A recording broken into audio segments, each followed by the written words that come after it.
Bonjour et bienvenue dans cette nouvelle vidéo de la chaîne Alzheimer jour après jour. Pourquoi l'avoir intitulée Rester en bonne santé? Eh bien parce que c'est quelque chose vraiment de très important quand on accompagne au quotidien et à domicile une personne atteinte de troubles de mémoire, de maladie d'Alzheimer. Et il faut pouvoir tenir dans la durée, car c'est une maladie qui va durer plusieurs années la plupart du temps. Et c'est aussi quelque chose, la santé de l'accompagnant, qui est très souvent négligée. La personne a une maladie chronique et ne se fait pas suivre correctement, et quelquefois, malheureusement, il arrive que la personne qui accompagne décède avant la personne malade. Alors, comment faire pour rester en bonne santé? Eh bien, quand on veut apprendre quelque chose, en général, on recherche souvent, ce qui est le plus simple, c'est de rechercher un modèle. Quelqu'un qui donc est en bonne santé, qui a su rester en bonne santé. Alors quel meilleur modèle pour cela que de regarder le mode de vie des centenaires, mais pas n'importe quel centenaire, les centenaires qui arrivent à 100 ans et à plus de 100 ans en bonne santé, et la plupart du temps avec une activité. Alors, vous avez sans doute entendu parler des études qui ont été faites par des chercheurs pour essayer de localiser ces différentes zones du globe où on retrouve ces centenaires. C'est ce qu'on a appelé les zones bleues. Si vous tapez sur Internet les zones bleues, vous allez trouver toutes les informations que je vais vous donner tout à l'heure. Alors ces zones bleues, elles sont réparties dans tous les continents.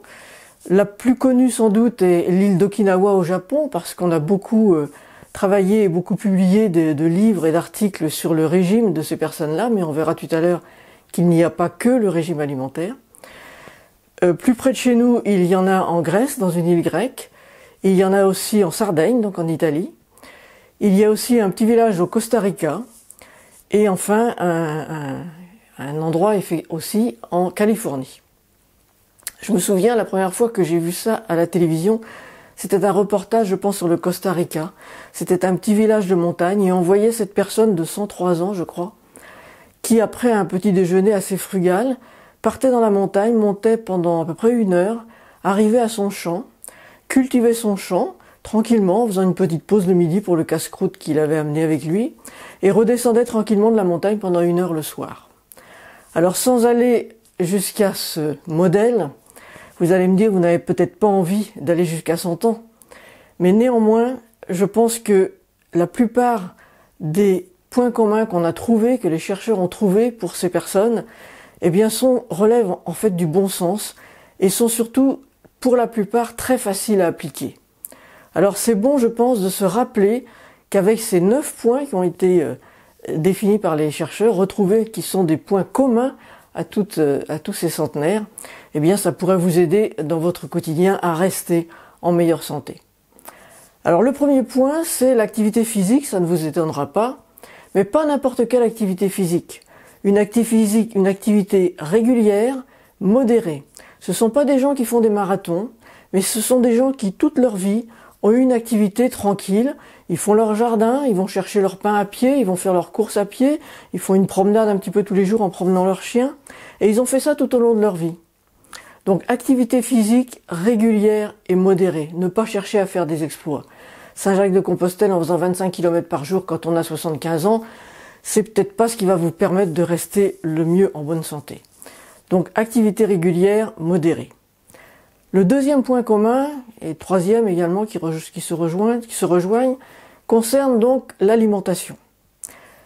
Ces personnes ont une alimentation qui n'est pas strictement végétarienne, mais qui est quand même majoritairement à base de végétaux. Pas forcément de végétaux crus d'ailleurs, beaucoup de végétaux cuits. Et aussi pas mal de fèves et de haricots. Ça, c'est un point commun dans le régime alimentaire de ces personnes. Et puis le deuxième point commun qui concerne l'alimentation, c'est un point qui concerne la restriction calorique. Alors c'était déjà décrit il y a pas mal d'années par Confucius en Chine, et ça consiste à respecter ce qu'on appelle la règle des 80%, c'est-à-dire à ne remplir son estomac qu'à 80%, laisser une petite place. Donc s'arrêter de manger avant d'avoir la sensation d'être repu. Ça aussi, c'est pas quelque chose de très compliqué. Il n'y a pas besoin de balance pour peser ce que l'on mange. S'arrêter avant la sensation vraiment d'être repu. Le quatrième point commun, c'est se donner dans la journée, dans la semaine, des moments de décompression. J'ai souvent insisté là-dessus auprès de vous, et ces personnes-là savent le faire. Ça peut être sous forme d'une sieste, ça peut être sous forme de prendre un apéro avec des copains, ça peut être prendre un temps pour faire une prière, prendre un temps de relaxation, faire du yoga peut-être, se donner des moments pour décompresser, pour souffler. Encore une fois, c'est vraiment très important, et c'est important aussi de le faire quotidiennement, même quelques minutes quotidiennement, ça vaut mieux qu'une heure une fois par semaine.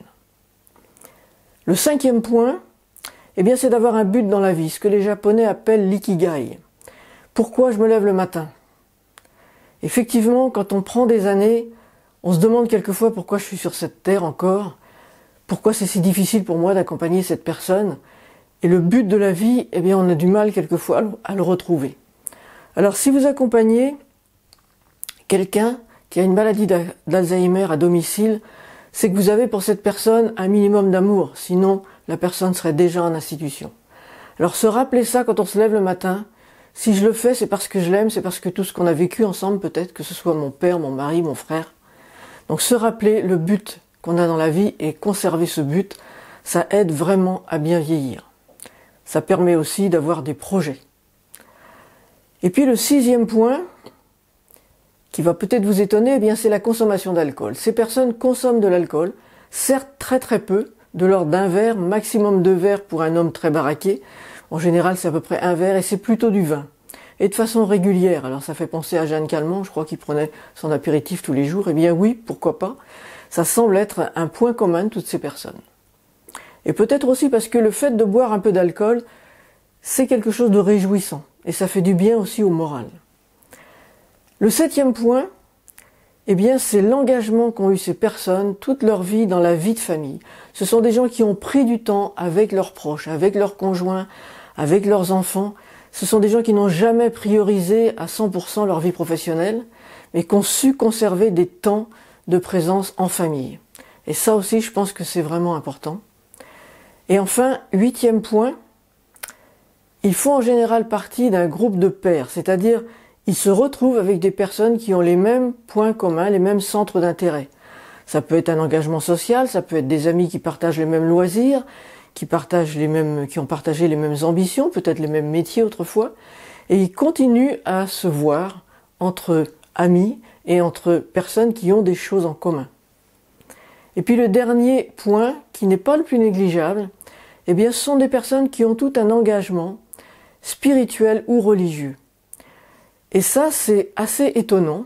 Moi, j'ai été très étonné par les statistiques concernant ce domaine-là, car on a constaté que si vous faites cela, si vous avez un temps d'activité 4 fois par mois, alors si on prend le cas en France pour les gens qui sont maintenant très âgés et qui étaient souvent dans la religion catholique, eh bien ils allaient à la messe 1 fois par semaine, le dimanche, eh bien ça suffit à donner, écoutez bien, entre 4 et 14 années de vie supplémentaires. Alors cette dimension spirituelle ou religieuse, eh bien elle n'est vraiment pas à négliger, et ça a vraiment été pour moi une surprise. Alors voilà, résumé en quelque sorte les 9 modèles à suivre, les 9 critères qu'il faut essayer de remplir. Alors ne prenez pas les 9 d'un coup, prenez-en peut-être, dites-vous, cette semaine je vais donner l'accent sur l'activité physique, je vais aller chercher mon pain à pied. Ou bien cette semaine, eh bien je vais prendre un temps de relaxation peut-être 2 fois dans la semaine. Donnez-vous des buts précis, mais limités. Ne cherchez pas à tout faire bien d'un seul coup. Mais n'oubliez pas ces modèles de vie, car ce sont encore une fois des choses pas très compliquées à réaliser. Le plus difficile peut-être c'est d'y penser. Donc peut-être vous pouvez mettre un pense-bête sur la vitre de votre salle de bain en disant cette semaine, voilà, je mets l'accent sur telle chose, puis la semaine prochaine vous allez changer. Alors bon courage pour ces différentes activités, prenez soin de vous, prenez soin de votre santé, c'est vraiment important pour l'avenir, votre avenir, celui de la personne que vous accompagnez. Merci de m'avoir écouté, dites-moi dans la vidéo si ça vous a été utile, et à très bientôt pour une prochaine vidéo.